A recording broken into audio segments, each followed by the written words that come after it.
แต่คนในตื้นในทองดีเนี่ยเพราะว่ามันเป็นเพื่อนกันนะเนาะเป็นเพื่อนกันเมื่อนั่นแหละบวชพร้อมเดียวกันแล้วมันก็ไปทำงานเป็นทางอยู่ที่ปุ่นทางพะเยาอย่างปุ่นได้เสียชีวิตไปแล้วพอดีเมียมันก็หลานลูกหลานเนี่ยมาก็มาทำบุญไปหาแล้วก็คนป่วยนั่นน่ะคนป่วยอยู่ที่โรงพยาบาลนั่นน่ะเขาก็ว่าอยากจะให้ป่วยเขาออกจากโรงพยาบาลแล้วก็เนี่ยมันป่วยนี่แหละเป็นไอ้นั้นอยู่บอกให้สบายด้วยนะเราก็ได้ไปวันนั้นเราก็ได้ไปที่บ้านอันดับเล็กแล้วก็ได้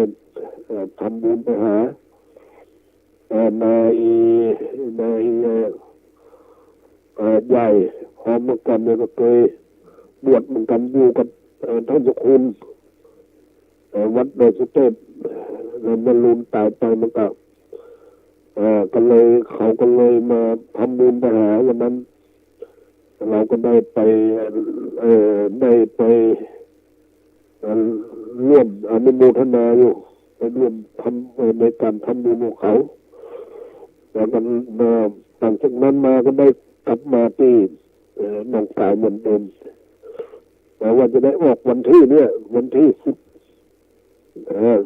19เนี่ยแหละนะออกจะได้ออกวันที่19เนี่ยแหละอันนี้ในวันนี้คือว่าเราได้เทศนาธรรมไปก็ดียังก็ดีเรา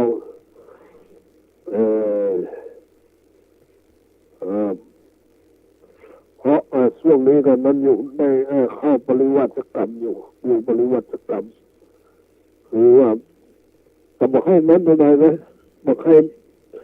สบายเท่าไหร่นะเพราะว่าเป็นวัดเนี่ยมันหายใจผมรู้สึกว่าก็นี่นะหายใจก็บอกให้